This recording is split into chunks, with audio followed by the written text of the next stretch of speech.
the inmate. One C. Brief, painful contact with family in a public room. The threat of ship out to the federal system for bad actors. The inner family of the cell block. Inmates and officers who move in a timed world of noise and never-ending contact. This man moves in that world easily. Highly intelligent, skilled, experienced. He is Miles Connor, the well-known rock star serving a life sentence as an accessory to murder. What's the hierarchy of inmates here? Well, certainly with all of the wonderful publicity that I've been given, by virtue of the accomplishments of the mastermind, quote, title, I go up in the hierarchy. Due to the fact that I can articulate, I go up in the hierarchy. Due to the fact that I can, if necessary, physically handle myself, I go up in the hierarchy. Due to the fact that I've known a lot of guys over the years and thus am part of so-called the knowledgeable crowd, then I go up in the hierarchy. So basically, life in here and the network in here is no different. If this is going to be the graduate school of Massachusetts crime, quote unquote, it's no much different than the business graduate school at Harvard. In many ways, there are parallels. If all of a sudden you switched hats in life and you became commissioner of corrections in Massachusetts, what would you do different? Whenever you're in charge of anything, you're never very popular. But if I were the commissioner, I would certainly temper my decisions with a greater degree of humanity than he has. Certainly,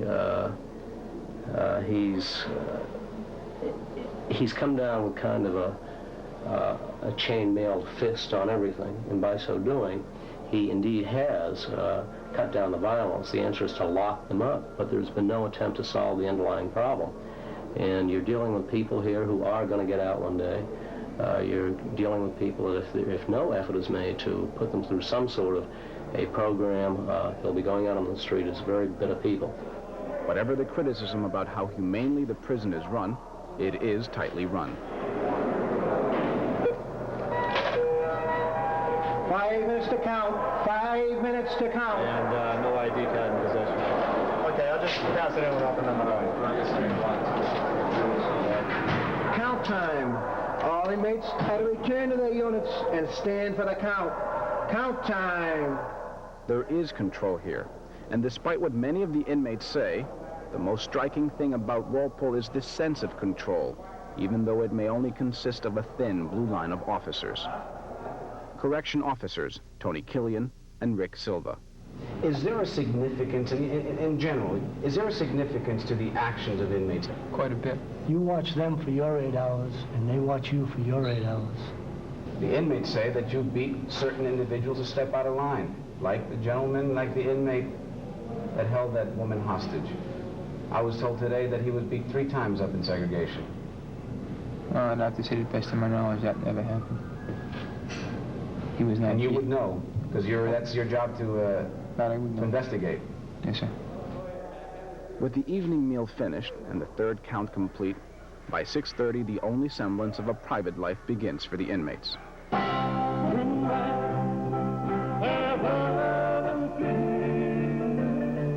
For many, this is the worst time of the day, the time when you want to be anywhere but here, with someone outside the cell block, outside of Walpole. It is 1 hour before the final count of the day and lockdown.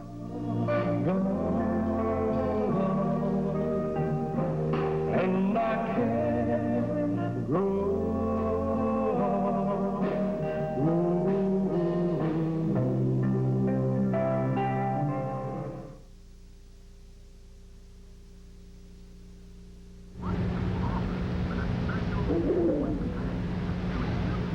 You must be next, sir.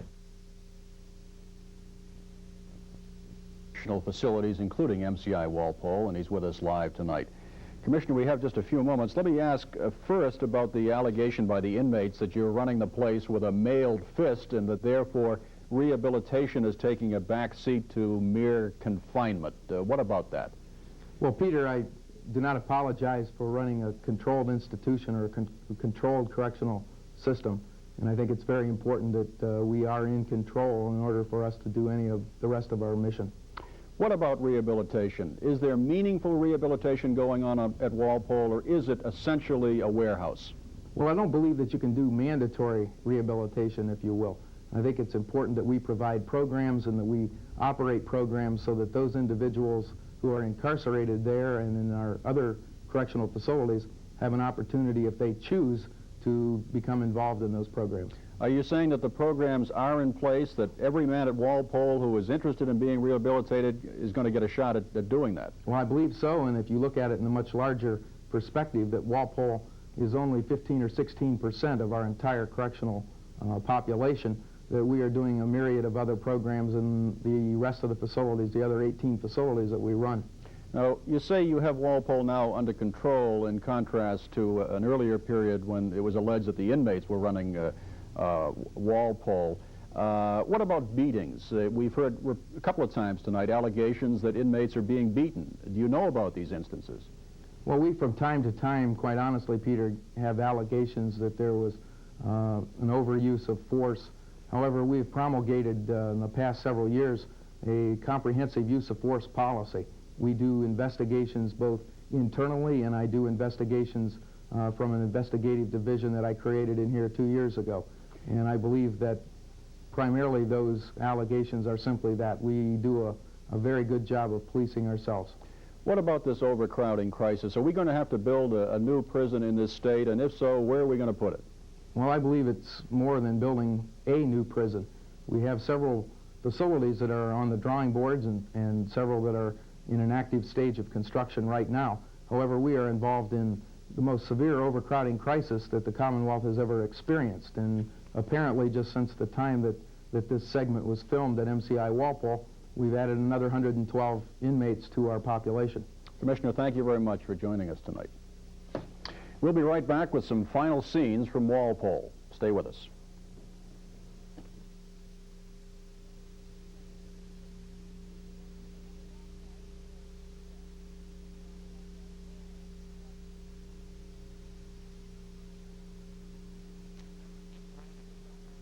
Down for the night. 30 minutes later, the rest of the prison follows. We'll end our program tonight with the nightly lockdown at Walpole State Prison. I'm Peter Mahegan. Good night. I'm Jean Blake. Good night.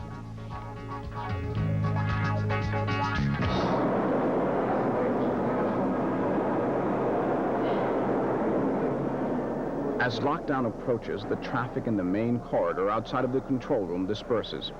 The officers are the main population now. But what continues is the raw energy of many men confined, held on this island in the middle of a forest. The exterior yard lights come on. Random passes of the searchlights. And inside, the day's noise will end in the final turmoil of the last count.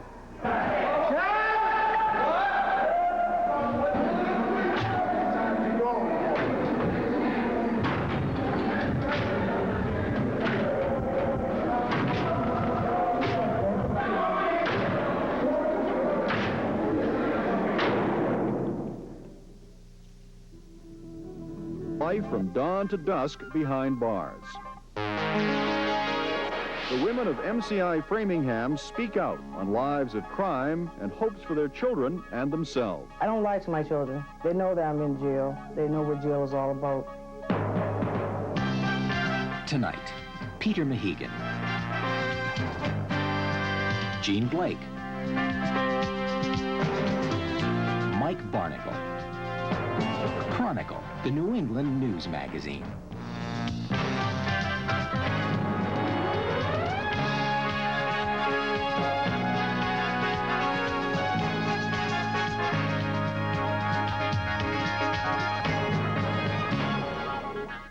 Good evening. Tonight on Chronicle, a rare look inside one of the few prisons for women in the United States.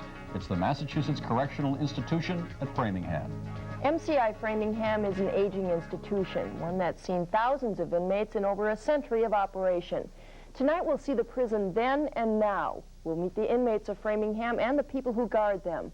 A woman's prison has a peculiar quality about it. One reason is that there are so few institutions for women in the country.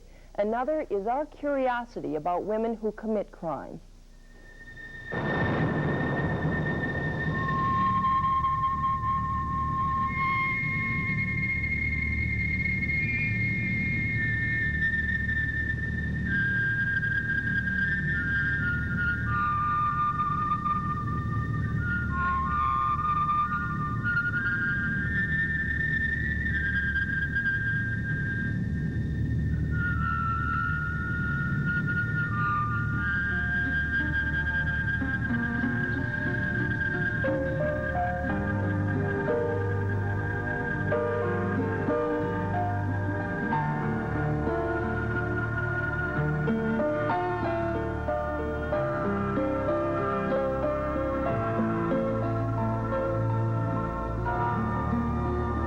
was a light rain falling on the yard this morning at the prison. Women from Algon Cottage walk huddled against the wind, heading to the mess hall in the main building. The morning's count, 263 inmates. It was almost down by one. Last night in maximum security block, a woman from Pioneer Cottage tried to hang herself. And that is part of the illusion here at MCI Framingham. Among the trees and the small low-lying cottages, there is a prison here. You have to remind yourself that each of these women, these inmates, is linked to a crime. A set of circumstances beyond the law, a single act of violence linked to a victim. And yet, in the 110 years of Framingham prison, in the tens of thousands of women, there is a sense that they are locked in the sad cycle of a separate life. In the admissions unit, the count goes up by one. Officer Tanya Gray processes a new inmate, 264 women now. For decades, the population of MCI Framingham hovered around the 100 mark. But in the last 10 years, that population has doubled. The women's movement has had one fallout. The court system is handing down stronger sentences to women. And as women have moved out of the home into society, they have also moved into the prisons. 100 yards away, officers finish serving breakfast in maximum security and bring the first cigarette of the day. Donna Duval, armed robbery, several escapes, 4 months in Max. What's it like to wake up every day in Max? Oh, it can be terrible. It can be really bad. People banging and yelling and screaming. The riot squad, or goon squad, I guess, you know, they come up, they handcuff these women, they, you know, use force on them to restrain them and everything, and then they'll just lay on their bed and yell and scream. What would you do if you were a correctional officer here? Do you think you'd ever lay a hand on anyone? If they laid a hand on me first, they're not allowed to. They're not supposed to be allowed to strike people. They're supposed to just try to restrain them. When things like that happen and all our doors get shut, you know, closed, and we can't see what's going on, they rush into the inmate's room with the shield, and they all have helmets on. But you can hear a lot of banging, and you can really, it vibrates right through the walls, and you can hear the inmates saying, "Let go of my hair, you hurt my arm," you know. And so I imagine that they're not tickling her, you know. Tell me about your crime. It was an armed robbery. It was really senseless. I had just gotten out. I had done a sentence before this and had a little to drink and was doing some downs, and a friend said, "Hey, why don't we rob this guy?" It was about 2 o'clock in the morning, and we did. He was out washing windows. It was really stupid. We just went up, and I had a knife I usually had on me, and I just said, "Hey, give up your money." And he could see me in the window, and he turned around and hit me, and, you know, but after a while he was screaming and everything, but when he seen no one was going to help him, he calmed down and gave us the money. And I think about it a lot. You know, my father's a window washer. On her first night back in Max, Donna Duval tried to hang herself. She has 17 months to go until she sees a parole board.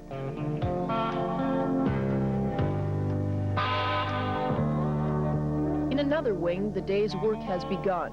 In Industries, Rosemary Lauria works, microfilming state records. I was sentenced in 1977 for larceny of checks and forgery. I had a drug problem, a year on heavy drugs. After 30 days, Rosemary Lauria escaped. There was no razor wire on the fence then, and there were over 10 escapes a month in the late 70s. Within a month, she was captured. In 6 months, she was back out on parole. I went right back onto drugs. I went right back into cashing checks. I didn't go for a job.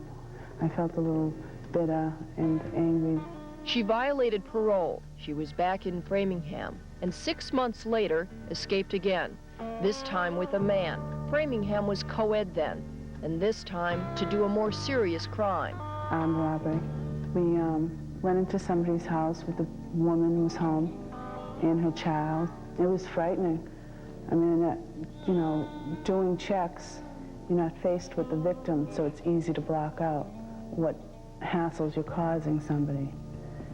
But committing a violent crime, you're there, you're faced with it. I was scared. I was scared for the woman. You know, I thought, when I saw her panic and the fear we put into her by being in her house, you know, I said, what am I doing? What am I doing? What right do I have to even be here? And it's like, I wanted to just turn around and go back out the door. It was a nightmare, and the reality of what I was doing and where my life was going was there that day. MCI Framingham deals in futures. It is where everyone's mind is, the future. There seems to be no present, just doing time. Most of the sentences are short, under 2 years. Although there are 14 lifers here, they probably will not do life. They deal in futures also. But for 25% of the population, the future will be very much like the past. They will be coming back to MCI Framingham. In the medical unit, the new inmate continues in processing. The curious mix of Framingham is here also. State inmates mix with those doing county time. Women awaiting trial, not yet convicted, but already doing their own sort of time. A sprinkling of women from other New England states. The day pauses. The inmates return to the mess hall. And for the 116,000th time, the women of Framingham take their midday meal.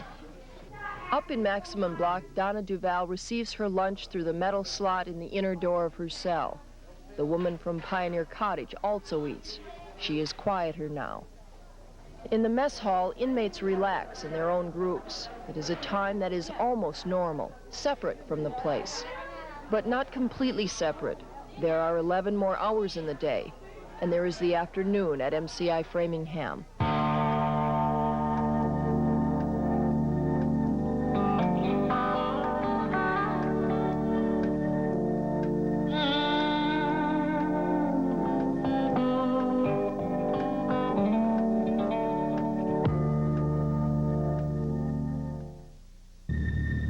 The rain has ended.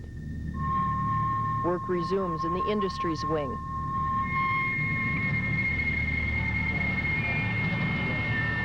Machines and women that have sewed miles of stitches, endless stripes and colors of endless flags, creating symbols of the institutions that place these women here. In Framingham, the work programs seem more relevant to the outside world, something more than making license plates, board work, silkscreen graphics. But the symbols are those of the state, and behind this work are decades of labor, endless years of forgotten work by women gone in memory. There are new programs at Framingham, programs that make contact with the present world, and somehow, in this room, there is a sense that these particular women have connected with something. Brenda Gadsden is Deputy Superintendent for Programs. Within the last 2 to 3 years, we've seen an actual focus in on women's needs. Prior to that time, the programs that were primarily offered here weren't really connected in any realistic sense, I think, with what women actually needed to help them make it back on the street once they left Framingham. Is being involved in a program rehabilitation, or is it just passing time? I think it does both. For some inmates, it's simply a matter of passing their time, but as a result, I think attitudes about themselves change, and that's the real process of rehabilitation. The biggest selling factor for this particular program has been the fact that we can identify 4 or 5 companies in Massachusetts who have said, yes, we will hire, we will employ inmates who have participated and graduated successfully from that program. Peter Andropoulos, superintendent, in his 2nd year at Framingham, coming out of 6.5 years of service at Walpole Prison. A couple of months ago, a judge in Brockton told me that the women who are imprisoned in Massachusetts have a clear case of discrimination, that a first offender is brought right in with the general population of really more violent people, and yet a man in the same situation has the option of several different prisons to go to. Could it hurt her? In some instances it might. and I think the department has taken some positive steps in the direction towards identifying those women who are not in need of the type of security we can provide at Framingham and identifying alternative placements. We've increased the number of beds in pre-release and medium and minimum security by almost 40% in the last 20 months. I was up in Max this morning. It's a very depressing, dark, eerie place to be. And there are a lot of people with mental problems up there. Do you think it's fair to put the general population in with the inmates that are having mental problems? The mental health issue is probably the major problem we're dealing with at this institution right now. The Department of Corrections has entered into a task force with the Department of Mental Health to try and identify an area where women who are violent, who pose a threat to society, but are in need of psychiatric care can be placed in a secure facility.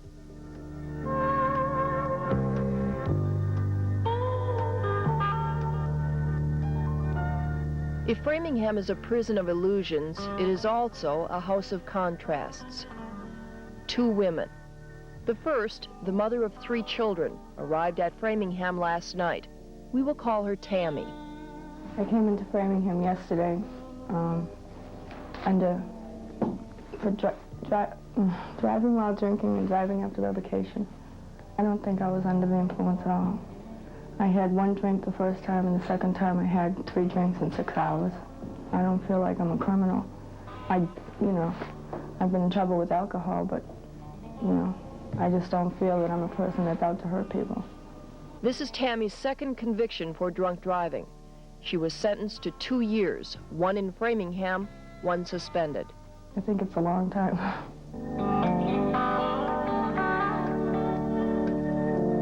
Carolyn Green, convicted of passing bad checks, ex-heroin addict, mother. I can't wait to get out because I have 2 sons. My oldest is 9, his name is Jesse, and then I have a son that's 7, his name is Jamal. And I think I've taken a lot out of their lives. I think they're the ones that are being cheated, not me. Anything that I wanted in prison, I took and got myself. Whatever I wanted while my time at MCI Framingham, I got it because I worked at getting it. Carolyn Green will leave MCI Framingham in the morning. To me, I feel I've done hard time since I've been here. To me, it's hard time.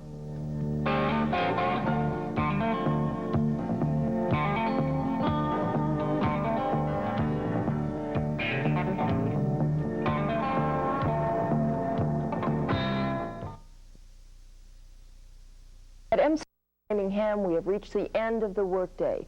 Ahead is what seems like a very long night to many of the women. There is free time, which in some ways is the most difficult part of the day. And then roll call, the sounds of metal against metal as doors are locked shut. And finally, the semi-darkness of a world where someone is always watching.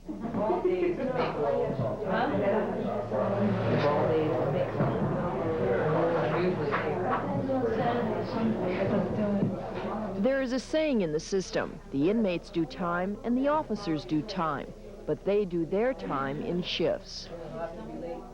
Framingham Blues. Most of them are young, the same age as the inmates. Tanya Gray in the first year of her first prison. Captain George Madden, 24 years in the system, the last 7 at Framingham. Before that, 17 years at Walpole. If Walpole gets very quiet, the hair on the back of your neck starts to raise a little.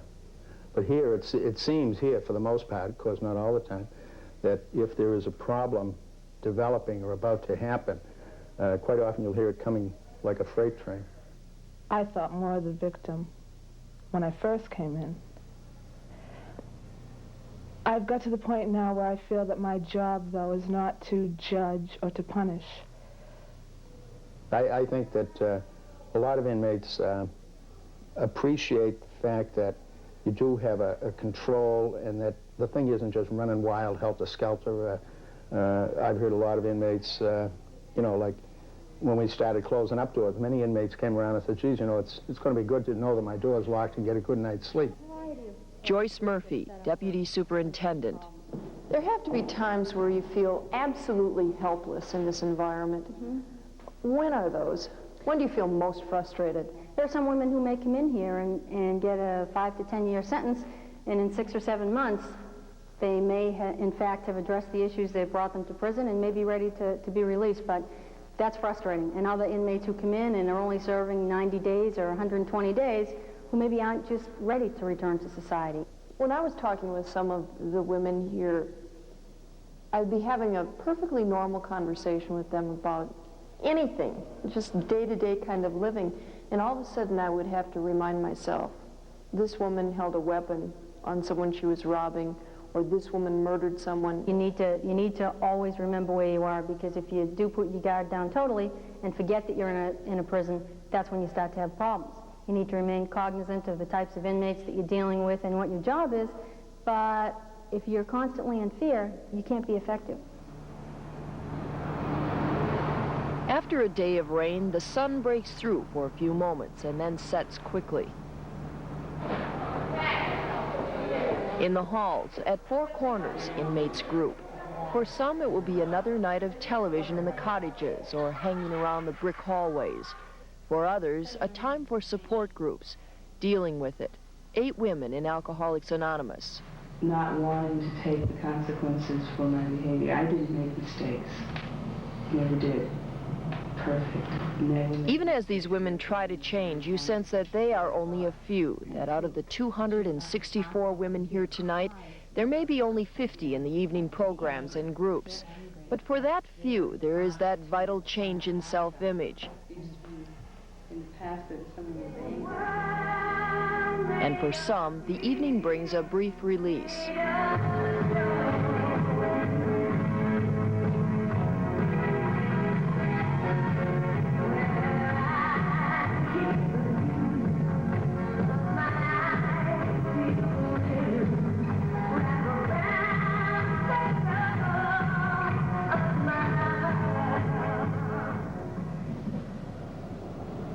Outside, in Chelsea, in Dorchester, in Fall River, in Lincoln and Revere, the police and night courts begin to collect women for tomorrow's count at MCI Framingham. Interesting in your conversations to see the different insight that the women had about themselves. They were all so different. Some you could talk to, and I would get a feeling, I know this woman's going to make it, and others seem to be locked in a cycle, and they're going back to their old neighborhoods and their old friends, and they're so afraid their old ways. The 25% you talked about earlier. We'll be back with more Chronicle in just a moment. Stay with us. MCI Framingham for murder. Her name is Diane Dixon. If her story were fiction, it would be dismissed as unbelievable.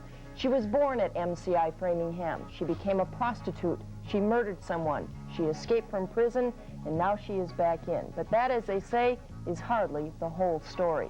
I'm Jean Blake. Tomorrow night, the Diane Dixon story, inside MCI Framingham. I'm Peter Mahegan. Good night. Good night.